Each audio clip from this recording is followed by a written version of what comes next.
Okay अच्छा चलो फिर से स्टार्ट करते हैं. This is question number 4 from your assignment, sorry, test. And question number 4 says, this is the graph for a platinum wire. ये आपका टेम्परेचर T1 है, ये temperature T2. Now resistance depends upon temperature, और resistance जब temperature पर depend करता है तो उसका जनरल फॉर्मूला क्या होता है? R at any temperature T is equal to R naught 1 plus alpha delta T, या फिर आप टी टेम्परेचर T1 या T2 लिख सकते हो, जिस टेम्परेचर की आप बात कर रहे हो. लिख सकते हैं ना?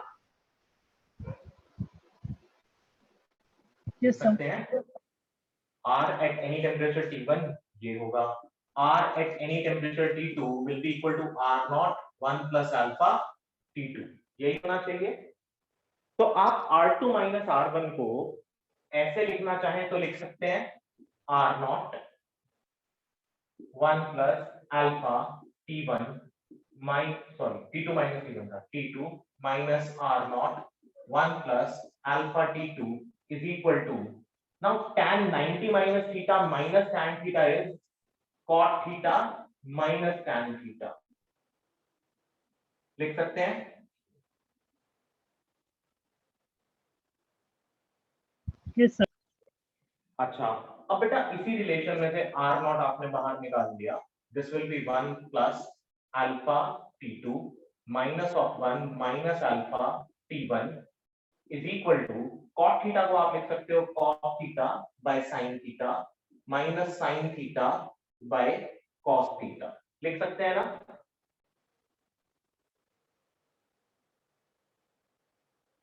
लिख सकते हैं? Yes sir. हाँ सर. तो फाइनली आपके पास क्या रिलेशन बनेगा? आपके पास बनेगा, देखो 1 से 1 कैंसिल आउट हो गया. दिस इज R naught और अंदर बचेगा आपके पास अल्फा T2, अल्फा भी बाहर आ गया, T2 minus T1 is equal to cos square theta minus sin square theta upon sin theta cos theta. एक काम करो, इसको 2 से मल्टीप्लाई कर दो, 2 से डिवाइड कर दो, तो हमारे पास हो जाएगा 2 times of cos 2 theta upon sin 2 theta, यानी 2 times of cot 2 theta. यही आ गया.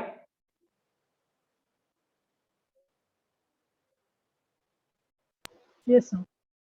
तो आपका जो रिलेशन Yes, बना sir. वो बना R naught alpha T2 minus T1 is equal to 2 times of cot 2 theta. अब ध्यान से देखना, T2 minus T1 is equal to 2 upon R naught alpha into cot 2 theta. तो बेटा T2 minus T1 is directly proportional to cot 2 theta हो गया. Yes, sir. Yes तो sir. Answer क्या आ जाएगा? cot 2 theta. ठीक है. Okay sir. तो ऑप्शन सी इज करेक्ट. ठीक है.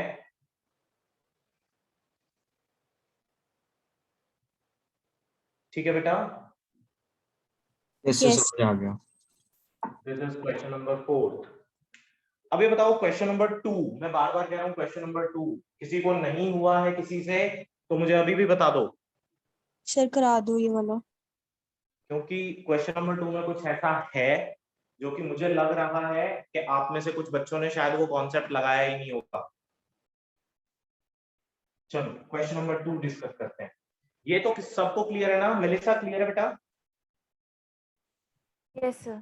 Angela, Yes, sir. Anya clear है? Yes, sir. Anvesha, yes sir. ठीक है. सेकंड बता दो एक बार. हाँ बेटा सर्किट बताता हूँ, अभी बता रहा हूँ. ठीक है.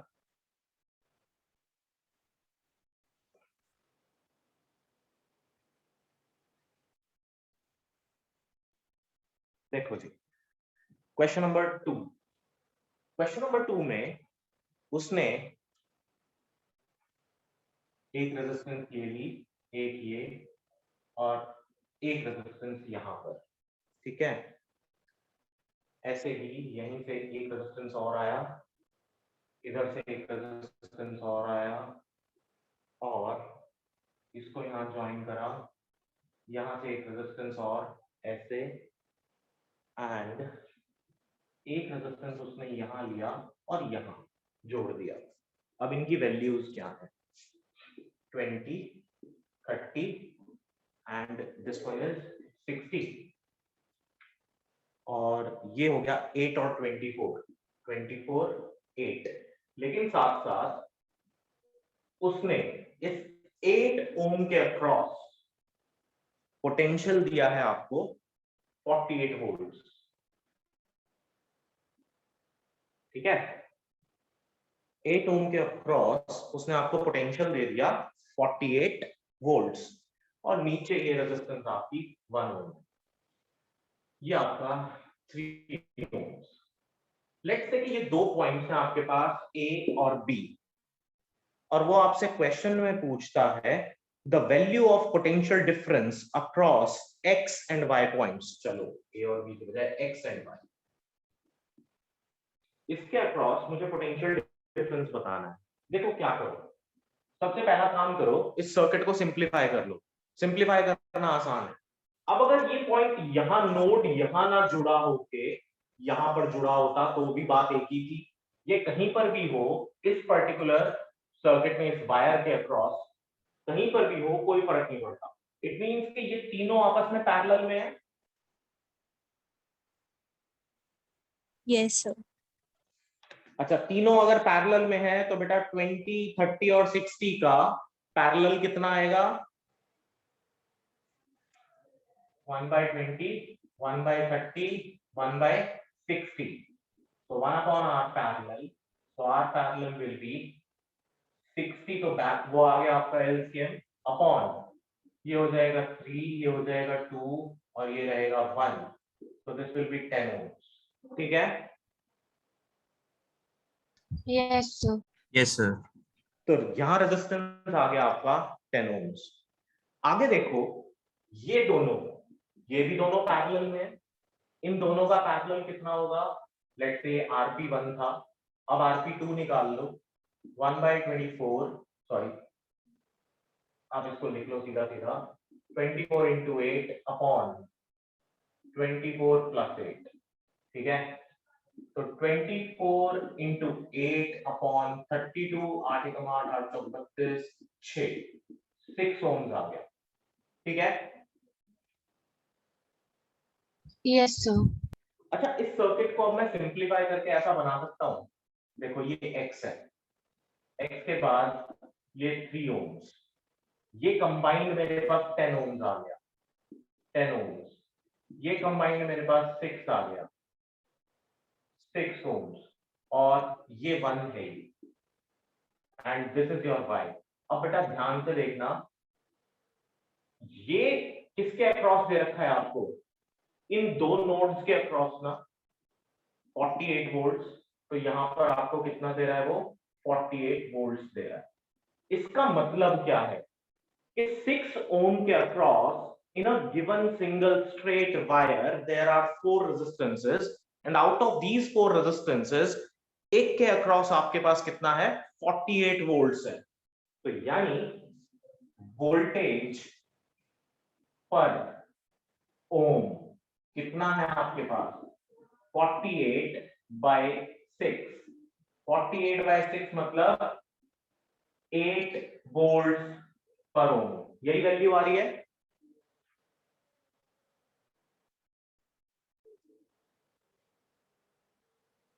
Yes, sir. सर आ गया। अब ये 8 वोल्ट पर ओम है अगर, तो नेट रेजिस्टेंस कितनी हुई? आर नेट सीरीज में है। सर ये तो कैसे 3 आएगा? और क्या बेटा? और ठीक है सर, समझ गया कुछ। बेटा 48 उसने 6 ओम के अक्रॉस दे रखा था ना। हाँ सर, समझ गया। कॉम्बिनेशन के अक्रॉस तो हमने ये निकाल लिया कि 8 वोल्ट पर ओम यहाँ पर रेजिस्टेंस की वैल्यू है। यस ठीक है, sir, yes, okay sir. Resistance यानी वोल्टेज पर यूनिट रेजिस्टेंस है। हाँ सर। तो मैं टोटल रेजिस्टेंस अगर निकाल दूं तो कितनी हो गई? 3 और 10 13, 13 और 6 19, 19 और 1 कितना हुआ? 20। 20 ही आ रहा है ना, 20 आ गया। So this will be 20। अब 20 ओम को अगर मेरे को पोटेंशियल निकालना था, आर नेट 20 ओम था, तो पोटेंशियल एक्स वाई के बीच में सीधी सीधी सी बात है, आप 20 को मल्टीप्लाई कर दो 8 वोल्ट पर ओम से, तो सीधी सी बात थी, ये ओम था, ओम से ओम कैंसिल आउट हो गया, तो we are left with 160 volt. तो एक्स और वाई के बीच में जो नेट पोटेंशियल होगा वो 160 वोल्ट होगा। ठीक है, Yes, अरे sir. 8 वोल्ट पर ओम तो करंट ही नहीं हो गया। हमने करंट निकाला ही नहीं है यहाँ, यही तो टाइम सेविंग टेक्निक है कि हम करंट निकाल ही नहीं रहे। आप करंट निकाल के करोगे तो भी बात तो वही आएगी, क्योंकि जितना करंट आप इसके अक्रॉस निकालोगे वही करंट सीरीज में सभी के अक्रॉस जा रहा होगा। एम्पियर। तब भी तो आप नेट रेजिस्टेंस निकाल के उससे मल्टीप्लाई करोगे उसको। Yes sir. हाँ, तो यहां हमने टाइम बचाया थोड़ा सा, करंट कैलकुलेट नहीं किया। ठीक है,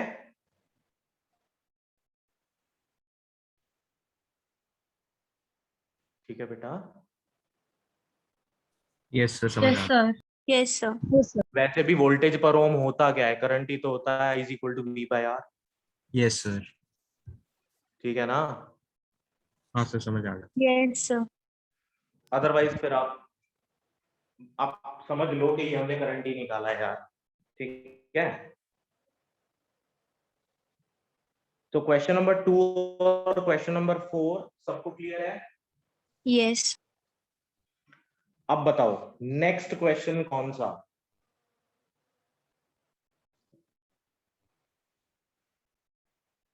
So question 15.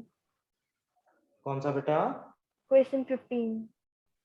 Question number 15। अच्छा, figure shows 5 pointed angular star, 5 pointed regular star made from a uniform wire.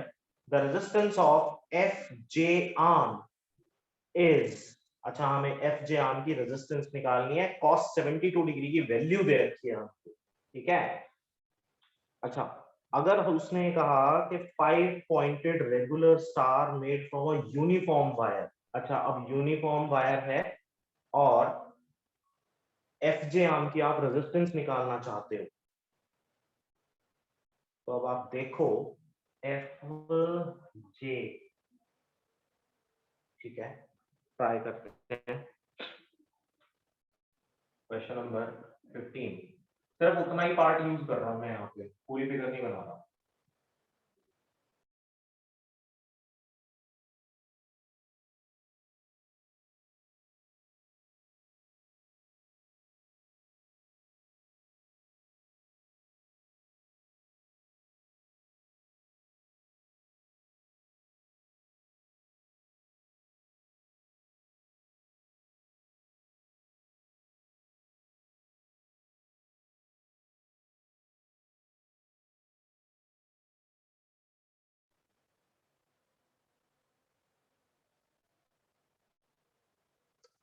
आवाज आ रही है बेटा?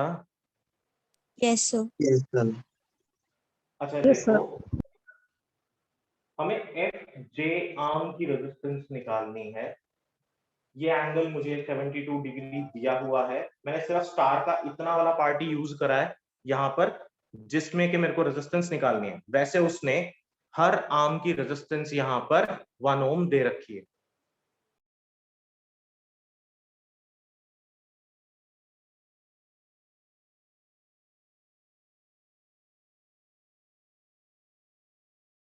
सर आप म्यूट पे हो। So you're on mute.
Hello, नमस्कार सर, नमस्कार।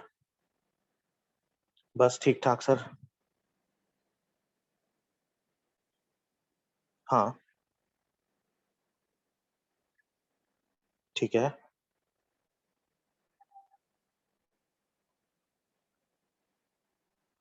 सर मैं एक्चुअली मेरी क्लास चल रही है, इन बिटवीन हूँ बिल्कुल। हम्म, हाँ, ठीक है, ठीक है sir.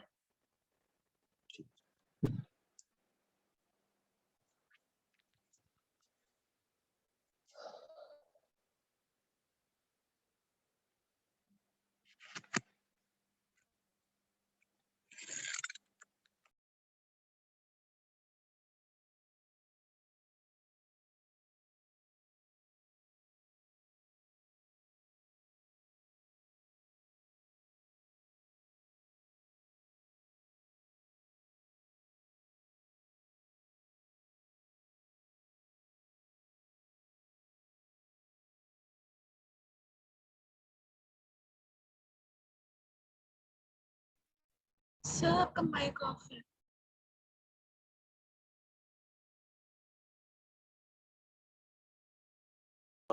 Am I audible to you? Yes, sir. Yes, sir. Yes, sir.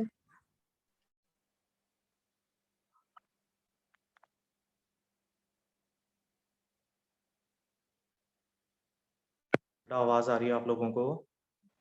Yes, sir. Are you? Yes, sir. Yes, sir. Yes sir आ रही है। अब आप समझ ही सकते हो, अगर इस टाइम पे स्कूल से कॉल आ रहा है तो हालत क्या चल रही है आजकल। चलो, अच्छा, मैंने बोला कि सभी ब्रांचेस की रेजिस्टेंस 1 ओम 1 ओम 1 ओम दे रखी है उन्होंने, और वो ये कहता है कि एफ जे की रेजिस्टेंस निकालो। तो सिंपल सी बात है बेटा, यहाँ तो आप ट्रिग्नोमेट्री यूज कर सकते हो। अगर मैं इसको एक राइट एंगल ट्रायंगल मान लूं यहाँ पर, ठीक है, तो दिस इज बेस और ये हाइपोटेन्यूज है ही मेरे पास। तो क्योंकि एक आइसोसेलेस ट्रायंगल बनेगा, अगर ये 1 ओम है, ये 1 ओम है, इट मींस के दोनों की लेंथ्स बराबर होंगी, तो ये 72 तो ये भी 72 होना चाहिए। वैसे भी उसने रेगुलर स्टार बोला है,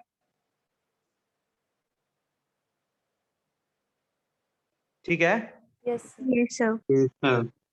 तो ये एफ जे की जो वैल्यू आएगी रेजिस्टेंस की, resistance F J, this must be 2 into 1 into cos 72 degree.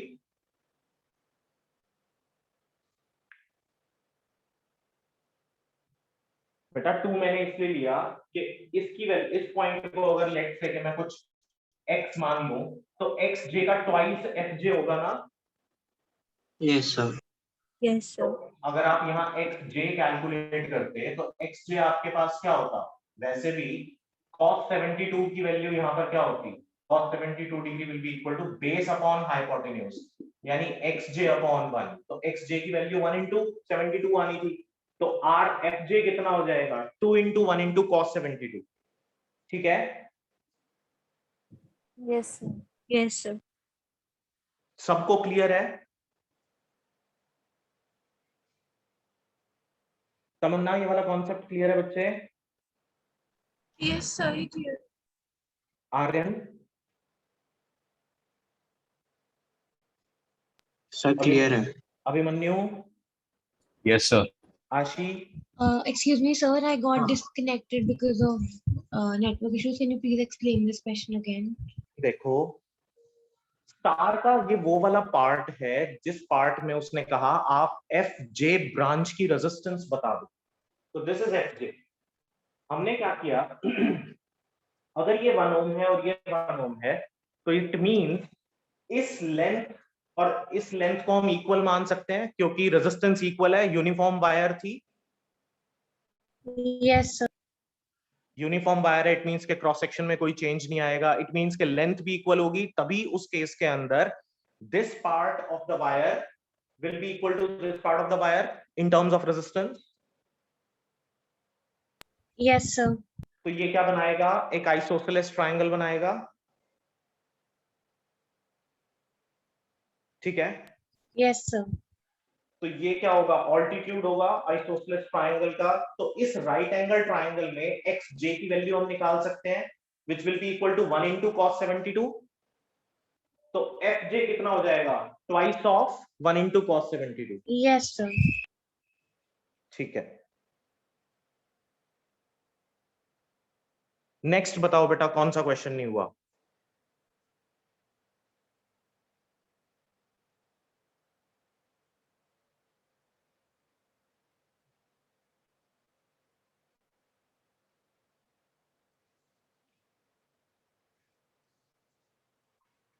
बोलो। क्वेश्चन नंबर 20 हो गया सबसे? No, sir sir. एक बार 19 बता दो, मेरे को समझ नहीं आया था। अच्छा, क्वेश्चन नंबर 19 समझ में नहीं? 25th भी करवा देना सर इसके बाद। अच्छा ठीक है, ठीक है। अच्छा, क्वेश्चन नंबर 19 में उसने एक ग्रिड दिया है, ठीक है, 2 पॉइंट्स दिए हैं ए और बी। कहता है in figure 2.82 shows an infinite wire grid with square cells. Resistance of each side of the square is 1 ohm.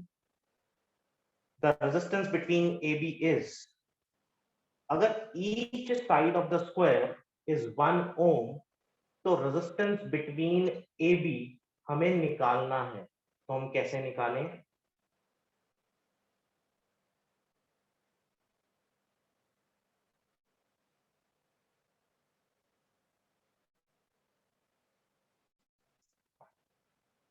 Each side of the square,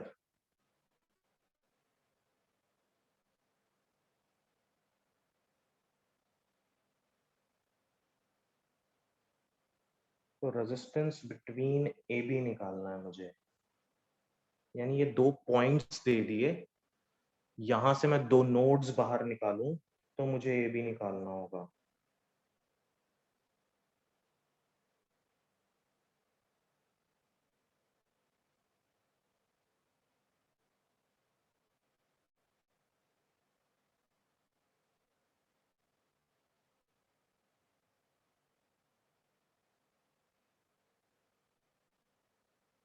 okay,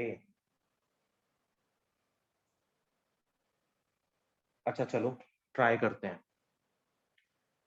एक काम करते हैं,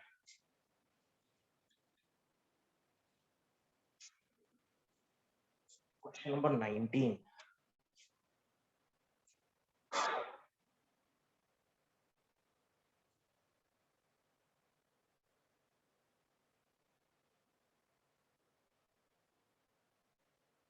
अच्छा, मान लिया कि ये पॉइंट ए बी दे रखा है। अच्छा, बड़ा आसान था इस क्वेश्चन को गलत कर देना, ठीक है, कि आप ये कहते कि सर, उसने क्वेश्चन में बोला each side of the square cell is of 1 ohm, तो ए बी भी 1 ओम होगा। बड़ा आसान है, आंसर हमने निकाल दिया यहाँ से 1 ओम। लेकिन उसने हमें कहा कि आप ए बी के बीच की रेजिस्टेंस निकालो। तो इसका मतलब क्या हुआ, यहां से वो 2 नोड्स बाहर निकाल रहा है, यानी ये 2 नोड्स हैं, इन नोड्स के बीच में मुझे रेजिस्टेंस निकालनी है, ठीक है। Yes, sir. अच्छा, यस सर। ये जो हमारे पास मेश बना हुआ है, इस मेश के लिए उसने एक बात कही कि ये एक इनफाइनाइट मेश है, ठीक है। अब क्योंकि ये मेश एक इनफाइनाइट मेश है, तो बेटा ध्यान से समझना, ये अगर 1 ओम है, ये 1 ओम है और ये 1 ओम है, तो ये 1 ओम इस बाकी ऊपर वाले मेश के पैरेलल में है ना। Yes, sir. यानी अगर मैं सिर्फ इसी सेल को बाहर निकाल लूं, मैंने इस सेल को बाहर निकाल लिया, this is A and this is B, तो एक सिंपल सी बात ये कि इसके ऊपर एक पूरा मैश होगा, इसके इस तरफ एक पूरा मैश होगा, इसके इस तरफ एक पूरा मैश होगा और इसके इस तरफ भी एक पूरा मैश होगा, होगा ना। Yes, sir. अगर मैं इसके ऊपर वाले पूरे मेश की रेजिस्टेंस को R मान लूं, ठीक है, और इधर की रेजिस्टेंस भी R हो, इधर की रेजिस्टेंस भी R हो और इधर की रेजिस्टेंस भी R हो, तो हम R ले क्यों रहे हैं? याद करो, जब हमने करंट इलेक्ट्रिसिटी किया था तो मैंने आपको एक इनफाइनाइट लैडर दी थी, और जब हमने कैपेसिटर किया था तब भी मैंने आपको एक कैपेसिटर की एक इनफाइनाइट लैडर दी थी। तो उसमें हमने ये बात बोली थी कि कॉन्सेप्ट क्या है, हम ये मान लें कि नेट कैपेसिटेंस इज C। तो लाइकवाइज अगर मैं नेट रेजिस्टेंस R लेट कर लूं, इनफाइनाइट लैडर के क्वेश्चंस को सॉल्व करने का ये तरीका होता है, यानी आप इससे ऊपर जितनी भी रेजिस्टेंस है उसको आप क्या मान लें? R मान लें। तो यहां पर जो नेट रेजिस्टेंस आएगी वो कितनी आ जाएगी, बताना जरा। R और 1 आपस में पैरेलल होंगे, तो इसकी नेट रेजिस्टेंस क्या हो जानी चाहिए? नेट रेजिस्टेंस हो जानी चाहिए 1/RP is equal to 1/R plus 1/1, यानी कि ये हो जाएगा R प्लस 1/R, यानी RP की वैल्यू हो गई R/1 प्लस R, यही होगी ना?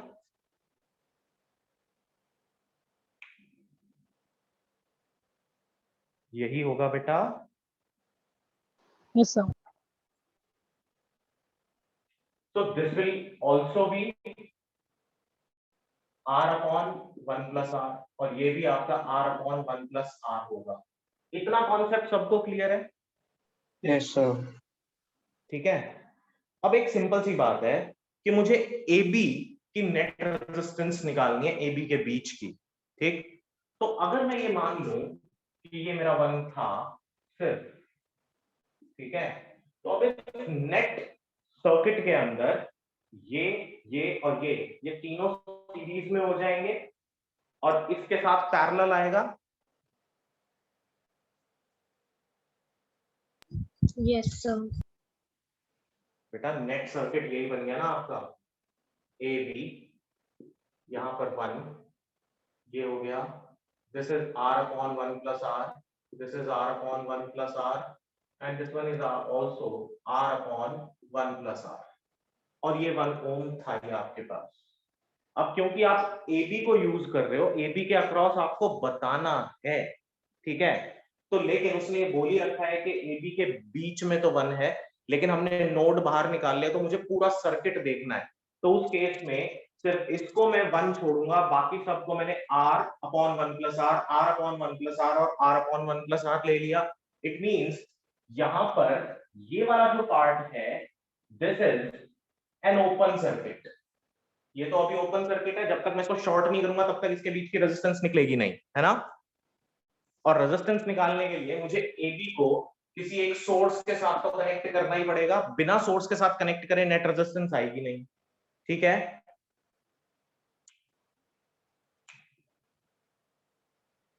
ठीक है बेटा। Yes sir. तो अब आप नेट रेजिस्टेंस निकाल लेंगे, तो नेट रेजिस्टेंस क्या हो जानी चाहिए आपके पास? ये हो जानी चाहिए, ये 1 हो गया, ये A, ये B, और इसके ऊपर जो रेजिस्टेंस आएगी उसकी वैल्यू आएगी 3 times of R/1 plus R, और वो 1 ओम के साथ क्या चला जाएगा? पैरेलल में, तो यहां से R की वैल्यू निकल आएगी,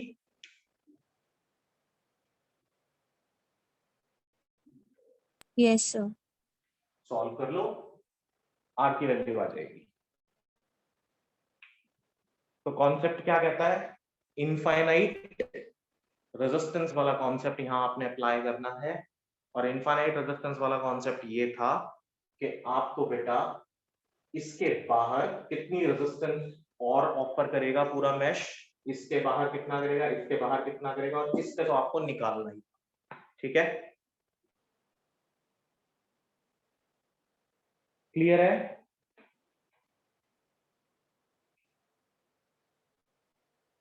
यस इसमें R की वैल्यू क्या आ रही थी? यहाँ R की वैल्यू आएगी बेटा 2/4,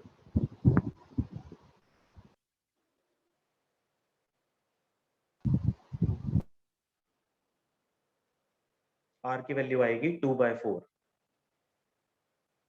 ठीक है सर। क्योंकि इक्विवेलेंट रेजिस्टेंस तो आपने R ही लेनी है ना। हमने क्या माना था, कॉन्सेप्ट ले तो लिया था, let equivalent resistance B equivalent resistance B R of the whole circuit, क्योंकि इनफाइनाइट में आप एक वैल्यू लेट करके चलते हो, हमने वही लेट करी उसकी R की वैल्यू। अब इन दोनों का पैरेलल भी R के बराबर होना चाहिए, तो आपका जो 1 by R है that will be equal to 1 by 1 plus 1 plus R upon 3R, इसको सॉल्व करना है, ठीक है। Yes, sir. Yes. तो R की वैल्यू आ जाएगी 2 by 4, ठीक है। अब बताओ क्वेश्चन नंबर 20 हुआ, अच्छा नहीं 19 सबको क्लियर है ना, किसी को कोई डाउट है 19 में? No, sir. हाँ ये मेलिसा बेटा Sir. क्लियर है? Clear हाँ, है बोलो। सर अभी मेरी 9:15 हो गया, मेरी क्लास है, तो सर आप जल्दी छोड़ दो क्या आज? 15 हो गए, आपकी क्लास 9:15 पे है ना? Yes sir. ठीक है, कोई नहीं, एक क्वेश्चन और सॉल्व करवाऊंगा, वो आप वीडियो में देख भी लेना, ठीक है। ओके सर, ठीक है, थैंक यू। ओके। अच्छा बेटा क्वेश्चन नंबर 20 कैसे करोगे? क्वेश्चन नंबर 20 को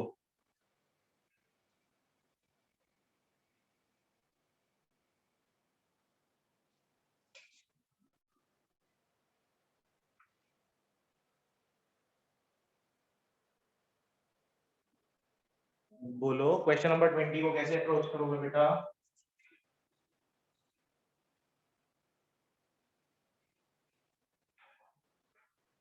अच्छा देखो, क्वेश्चन नंबर 20 कहता है the charge through a conductor of resistance R varies with time as, Q दे रखा है 80 माइनस BT स्क्वायर,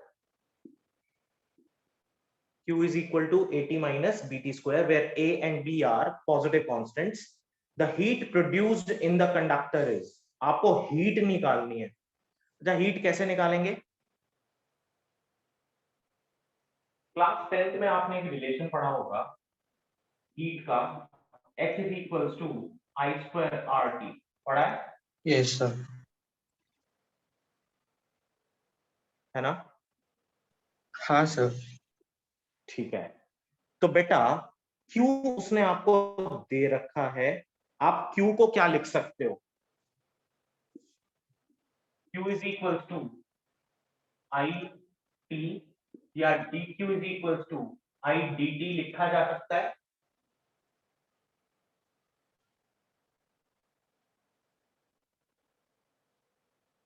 लिख सकते हैं ना? Yes, sir. तो आप पहले I की वैल्यू निकाल लो, आपको पता है I किसके इक्वल होगा? dq by dt, d by dt निकालो, q की वैल्यू पुट करो 80 minus bt square, so this will be a minus 2bt, तो करंट आ गया a minus 2bt। Yes, sir.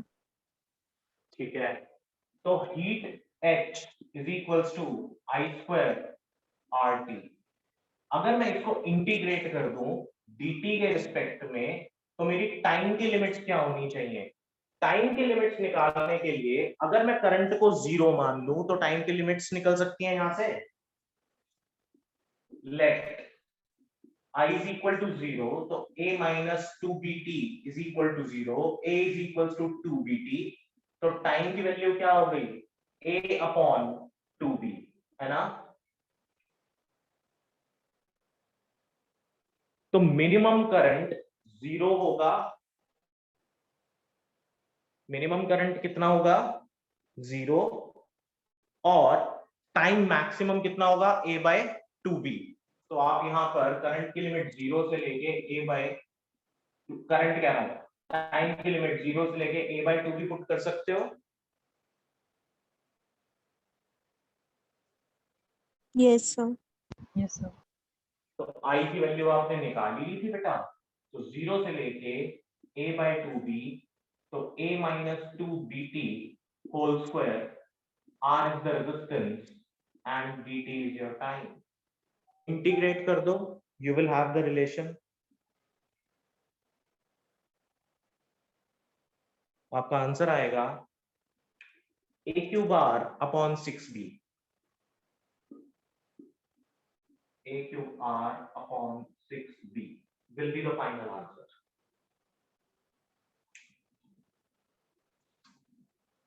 ठीक है बेटा, Yes, sir. Yes, sir.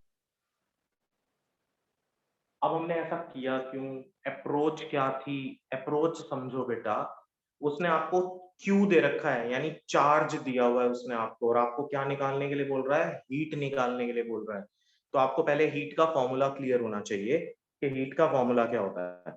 Heat का फॉर्मूला होता है आई स्क्वायर आर टी। अब सिंपल सी बात है, जब तक आई नहीं होगा, आर तो है हमारे पास, इक्वेशन हमें दी है इन टर्म्स ऑफ टी, बात समझ में आती है, लेकिन आई जब तक नहीं होगा तब तक हीट नहीं निकलेगी। तो आई निकालने का सिंपल तरीका कि आप Q से आई निकाल लें, तो आपने क्या करा, डिफरेंशिएट कर दिया Q को विद रिस्पेक्ट टू T, तो आपको आई मिल गया। अब आई की लिमिट्स भी चाहिए, तो लिमिट्स क्या हो सकती हैं, आई की लिमिट्स, अब ये लिमिट्स आई की नहीं है, ये किसकी लिमिट्स हैं, टाइम की लिमिट्स हैं, क्योंकि आप उसको with respect to T integrate कर रहे हो, है ना। तो टाइम की लिमिट्स क्या होंगी, 0 से लेके a/2b तक, ठीक है, ठीक है बेटा। Yes, sir.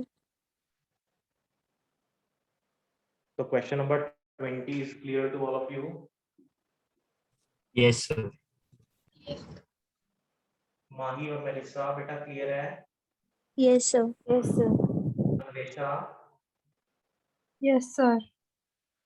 तमन्ना क्लियर है बच्चे, Yes, sir. ठीक है, Abhimanyu, Yes, sir.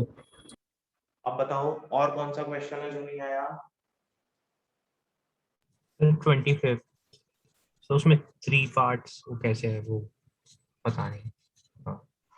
25th, Yes, sir. a battery of EMF E and internal resistance R sends a current I through an external resistor R. Which of the following is correct? अच्छा, 25th में उसने कहा which of the following is correct. तो आपके जो मैंने answers आपको भेजे उसमें उसने 3 पार्ट्स को करेक्ट बताया हुआ है, ठीक है। हाँ सर. एक काम करते हैं, हम सबसे पहले 25th के अंदर निकाल लेते हैं कि हीट कितना प्रोड्यूस हुआ पर unit time in the battery, ठीक है।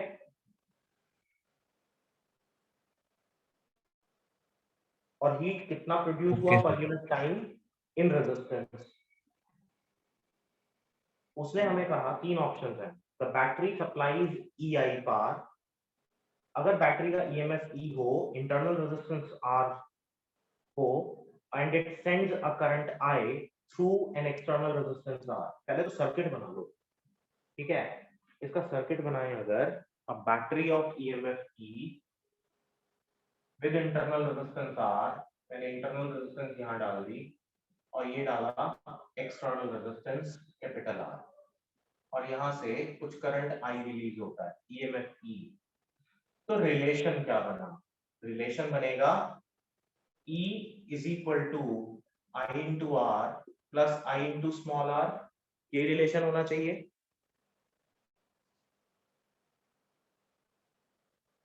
है ना। Yes, sir.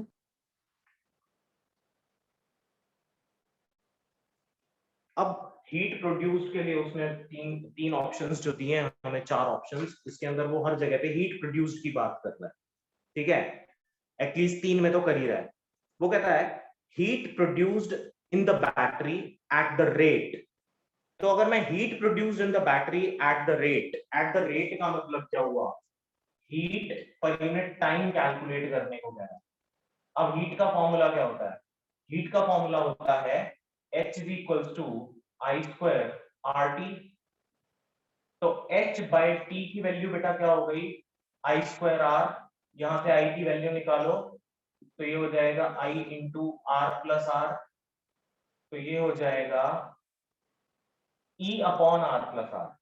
तो E square upon R plus R का होल स्क्वायर into R, ठीक है।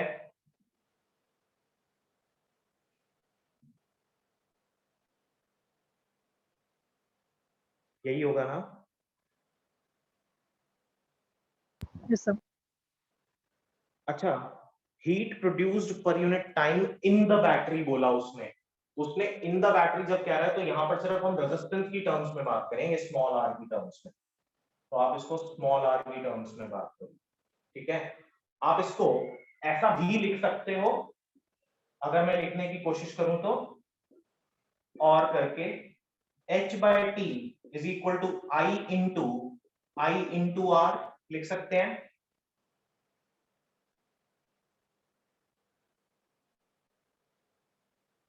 देखो बैटरी के अंदर हीट किसकी वजह से प्रोड्यूस होगी? इस रेजिस्टेंस की वजह से प्रोड्यूस होगी ना, इंटरनल रेजिस्टेंस की वजह से। Yes sir. उसने बोला heat produced in the battery, तो इसकी वजह से प्रोड्यूस होगी। तो I into E upon R plus R into R. अब एक बात बताओ, ये लास्ट वाली ऑप्शन मैच कर रही है ना? हाँ सर। कर रही है ना? Yes sir. इसका मतलब डी ऑप्शन करेक्ट है। Yes sir. अब उसने कहा heat is produced in capital R. अब heat produced in capital R अगर निकालना है तो कैसे निकालें? तो उस केस के अंदर वो पहले वाला जो मैंने मिटा दिया, h is equal to I square R T, है ना? तो h/t is equal to I square capital R. तो I इंटू कैपिटल आर, तो I into E upon R plus R into capital R. ये रिलेशन भी match कर रहा है। Yes yes sir. सर। ठीक है। अब उसने कहा heat is produced in R at the rate EI। हाँ बिल्कुल ठीक बात है, ध्यान से समझना। पार का फॉर्मूला क्या होता है? पार का फॉर्मूला होता है E into I. Yes sir. लेकिन पार होती क्या है? Work done upon time. Work done according to work energy theorem heat के बराबर होगा। तो h/t can also be written as E into आई।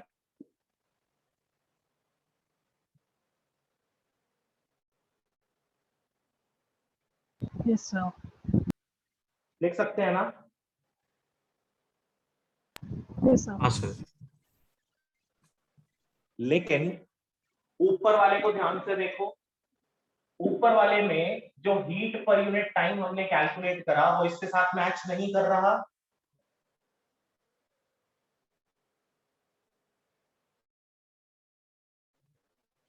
यहां पर भी आपने हीट पर unit time in capital are डाला, ये भी आपने हीट पर unit time in capital are निकाला ना?